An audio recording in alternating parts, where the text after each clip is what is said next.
मोहतरम चेयरमैन साहब, आपका बेहद शुक्रिया कि आपने मुझे सदर जमहूरिया के खुतबे पर बोलने का मौका दिया। सर, मैं हस्ब आदत और हस्ब रिवायत इसकी मुखालिफत में खड़ा हूँ और सदर जमहूरिया के खुतबे को अगर आप देखेंगे सर, तो उसमें पूरे खुतबे में लफ्ज़ मुसलमान तो छोड़िए, लफ्ज़ अक़लियत भी इस्तेमाल नहीं हुआ है।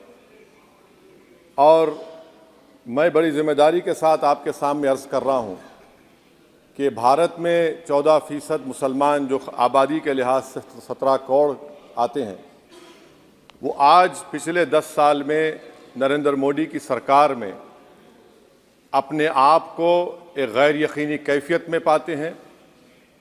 अपने सोचते हैं कि हमारी शनाख्त को ख़तरा है, हमारे वजूद को ख़तरा है। और मैं बड़ी ज़िम्मेदारी के साथ कह रहा हूँ कि जज्बात में लाए बगैर कह रहा हूँ कि आज 17 करोड़ मुसलमान अपने आप को ऐसा समझते हैं कि जिस ज़माने में हिटलर के ज़माने में यहूदी अपने आप को समझते थे। और उसकी मैं बताता हूँ क्यों समझते हैं, बताता हूँ आपको चंद मिनट में। सर, मिसाल के तौर पर आप देखिए, खुतबे सदारत के हिस्से तहरीर का 32वां पैराग्राफ 32 पैराग्राफ में ड्रॉप आउट रेट का जिक्र हुआ, स्कूलों में इंदराज यानी एनरोलमेंट का जिक्र हुआ, एससीज़ का नाम लिया गया, एसटीज़ का नाम लिया गया, ओबीसीज़ का नाम लिया गया, लफ्ज़ अक़लियत का नाम नहीं लिया गया, मुसलमान तो छोड़िए। और सबसे ज़्यादा ड्रॉप आउट इस मुल्क में अगर स्कूलों में है तो मुसलमानों में है। सबसे कम एनरोलमेंट अगर है तो मुसलमानों में, हायर एजुकेशन में। गवर्नमेंट का डेटा है सर कि मुसलमानों का जो स्टूडेंट ड्रॉप आउट है वो 14.42 से क्लास 1 से शुरू होता और वो क्लास 6 और 8 को पहुंचे अब तक वो 10.76 को पहुंचता है। ये गवर्नमेंट का डेटा है, यानी क्लास 1 से क्लास 6 8 तक ये हाल है। आपने क्या किया सर इस बजट में? प्री मैट्रिक स्कॉलरशिप को सिर्फ 9th क्लास तक महदूद कर दिया और इसमें आपने पैसे कम कर दिए प्री मैट्रिक स्कॉलरशिप में। और सर 2022-23 का बजट आप देखिए, 5026 करोड़ रुपए दिए गए थे, जिसमें से सिर्फ 663 करोड़ इस्तेमाल हुए। अब आप आ जाइए सर, AISHE का डेटा है कि हायर एजुकेशन में मुसलमानों का 8.5 ड्रॉप आउट रेट हुआ है। 2020-21 में गवर्नमेंट का डेटा बता रहा है कि 1,80,000 मुसलमान हायर एजुकेशन में नहीं है। प्री मैट्रिक स्कॉलरशिप को आपने 423 करोड़ था, उसको आपने इस साल 326 कर दिया। मौलाना आज़ाद फेलोशिप को 45 करोड़ कर दिया। MCM जो 44 करोड़ था 33 करोड़ कर दिया। बताइए, जो सबसे ज़्यादा जिसका कम्युनिटी का ड्रॉप आउट रेट है और जो हायर एजुकेशन नहीं, उससे आप ये बर्ताव करते हैं। सर, दूसरी बात यह है कि हम ये देख रहे हैं कि 10 साल में इस सरकार में कोई हद नहीं छोड़ी है गलत हुक्मरानी की, नफरतों को भड़काने की, कोई हद नहीं छोड़ी गलत फहमियों को फैलाने की, और कोई हद नहीं छोड़ी इस मुल्क के अवाम नास को तर्क करने की।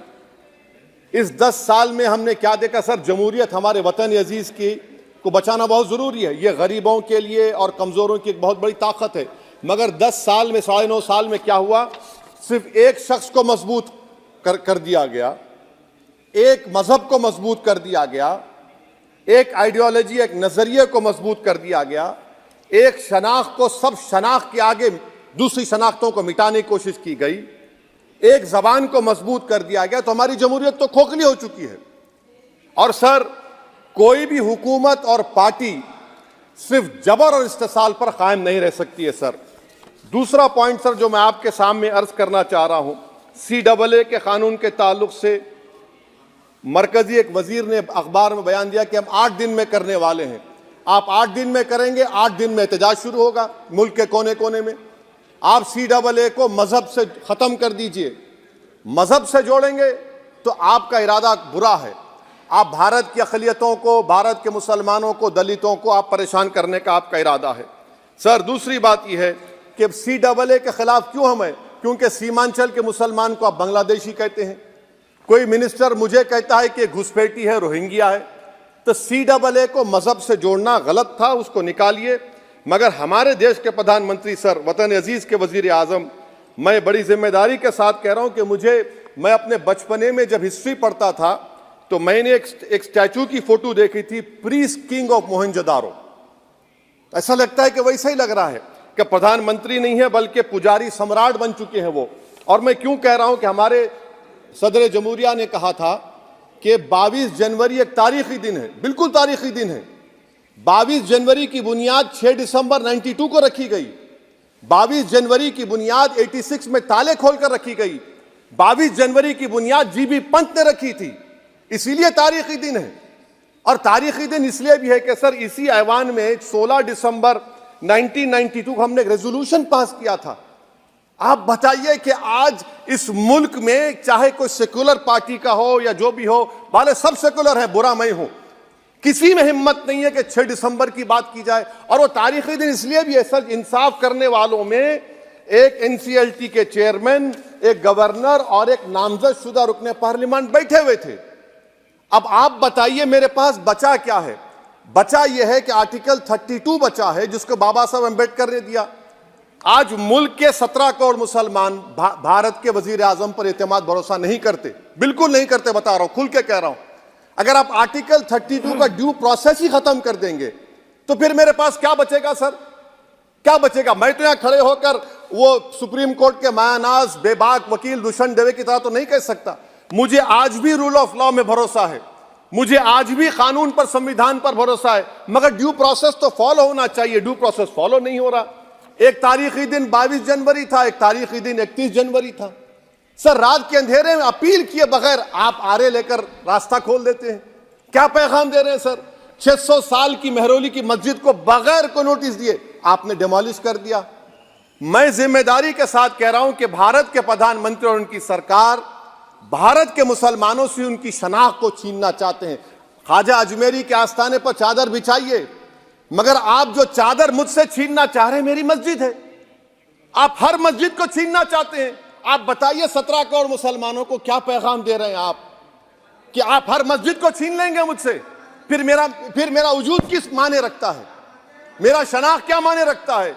रूल ऑफ लॉ क्या माने? अच्छा, 1991 के प्लेसेस ऑफ वर्शिप एक्ट पर क्यों नहीं बोलते आप लोग? आप उस पर कायम है नहीं है। आप 500 साल की बात करते, मैं आपसे कहता हूं भाई 500 साल पे मत जाइए, बौद्ध पे जाइए, जैनिज्म पे जाइए, शैविज्म पे जाइए, कहां रुकेंगे? अरे इस देश को आजादी मिली 47 में, संविधान मिला हमको बाबा साहब अम्बेडकर का बराबरी का। उससे पहले तो राजा रजवाड़े थे, जमहूरियत नहीं थी, लोकतंत्र नहीं था, मगर आप उसको उस बारे में लेके जाते। अरे 500 साल आगे क्या होगा बताइए? आप किसी एक सिविलाइजेशन, सर अंग्रेजी में किसी ने कहा था, civilization can not be rewritten by hatred, history can not be corrected by demolition. आप ये नहीं कर सकते। और मैं उम्मीद करता हूं कि जब मौर्रिख तारीख लिखेगा, नरेंद्र मोदी इस मुल्क में तारीख लिखना चाहते हैं। क्या तारीख लिखना चाहते हैं? कि मैंने इस देश को, गांधी अंबेडकर के देश को मैंने हिंदू राष्ट्र बना दिया। मैं उम्मीद करता हूं कि हमारे भारत के हमारे हिंदू भाई देश के प्रधानमंत्री की सोच को नाकाम करेंगे, उन पर है। अब देखते हैं क्या होता है। सर नेबरहुड फर्स्ट की पॉलिसी है। नेबरहुड फर्स्ट क्या हो रहा है सर? हम सोशल मीडिया के जरिए फॉरेन पॉलिसी चला रहे हैं। मालदीव छोटा मुल्क, वो हमको आंख दिखा रहा है, चीन की गोद में बैठ गया। हमारे लद्दाख में हमारे जो लोग जानवर को लेकर घास चराए जाते, वहां पर चीन की आर्मी आके रोक रही। बताइए, बांग्लादेश चीन की गोद में बैठा हुआ है। आप गैलेंट्री अवार्ड दे रहे हैं, क्यों दे रहे हैं? कि चीन बैठा हुआ है। तो आपका बफर जोन गया कहां भाई साहब? आपका बफर जोन तो कहां गया नहीं मालूम, गायब हो गया बफर जोन। और दूसरी बात सर, आप ये भी देख लीजिए कि यहां पर मैं आपको इंपॉर्टेंट पॉइंट ये बताना चाह रहा हूं सर। ये हम बोलते हैं India middle east economic corridor, कितना पैसा है बताइए? वो नहीं बताया जाता। अच्छा सर, सबसे तकलीफ दे बात मेरे लिए है कि भारत ने यूनेस्को का इलेक्शन पाकिस्तान से हार गया। हम पाकिस्तान से हार गए, ये आपकी फॉरेन पॉलिसी है। यूनेस्को के इलेक्शन हम पाकिस्तान से हार गए। अच्छा, मामला इजराइल का, फलस्तीन का, गाजा का आया। अक्टूबर में 10,000 लोग मर गए, हमने यूएन में सीज फायर की तायीद नहीं की। दिसंबर आया 20,000 मर गए तो हमने तायद कर दी। क्यों तायद की? क्योंकि ग्लोबल साउथ को हमको फॉलो करना पड़ रहा। भारत ग्लोबल साउथ को फॉलो कर रहा है। मेरे लिए तकलीफदेह बात है। यह आपकी नाकामी का बहुत बड़ा सबूत है। इसीलिए हम बता रहे हैं कि यह सरकार की बहुत से नाकाम। अलीगढ़ मुस्लिम यूनिवर्सिटी, आखिरी पॉइंट, अलीगढ़ मुस्लिम यूनिवर्सिटी। सर, आप उत्तर प्रदेश से आते हैं। सर, 81 में एक्ट पास हुआ। हमारा लॉ ऑफिसर कोर्ट में कहता है कि मैं पार्लियामेंट के एक्ट को नहीं मानता। कैसे नहीं मानते सर? क्या नरेंद्र मोदी ने पार्लियामेंट को नॉमिनेट किया या पार्लियामेंट ने नरेंद्र मोदी को प्रधानमंत्री बनाया? बताइए। 81 के एक्ट को नहीं मानते। सर, 2 ही तो सेंट्रल यूनिवर्सिटी है मुसलमानों के। 1,80,000 आप ही के सरकार के दौर में मुसलमान हायर एजुकेशन निकल गए। आप अलीगढ़ मुस्लिम से छीनना चाह रहे हैं। Theory of separation of powers में एग्जीक्यूटिव हमको डिक्टेट करेगा। मेरी आवाज तो पार्लियामेंट है, अब मेरी आवाज के खिलाफ एग्जीक्यूटिव सुप्रीम कोर्ट में बोलता है। अलीगढ़ मुस्लिम यूनिवर्सिटी से इतनी नफरत क्यों है आपको? वहां पर तो हिंदू भाई भी पढ़ते हैं। सर, ये अलीगढ़ मुस्लिम यूनिवर्सिटी का मामला है सर। तो मैं आपसे इस बात पर, इस शेर पर अपनी बात को खत्म कर रहा हूं सर। आप भी उर्दू दां हैं जी। मसीहाओं को जब भी आवाज दी है, अहमद फराज का शेर है जी जी, मसीहाओं को जब भी आवाज दी है पलट कर आ गए हर बार कातिल। मसीहाओं को जब भी आवाज दी है पलट कर आ गए हर बार कातिल। वहां क्या दाद खाही क्या गवाही, वहां क्या दाद खाही क्या गवाही, जहां हो मुंसिफों के यार कातिल। सर, मैं फिर से हुकूमत से मुतालबा करता हूं कि अल्पसंख्यक समाज के बजट के स्कॉलरशिप को आप डिमांड ड्रिवन करिए। भारत के प्रधानमंत्री प्रधान सेवक रहिए। आप कोई प्रीस किंग मत बन जाइए।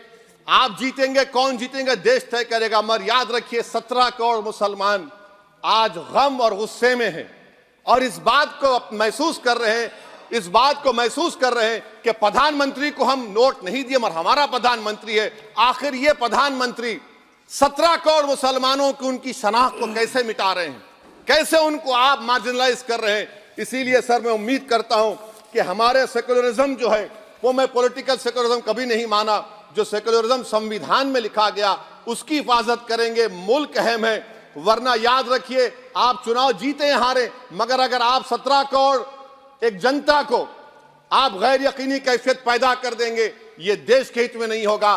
बल्कि हम तो उम्मीद कर रहे हैं कि ड्यू प्रोसेस अदालत फॉलो करेगी। अदालत अगर एक तरफा फैसले करेगी तो गलत होगा। सर, बहुत बहुत शुक्रिया।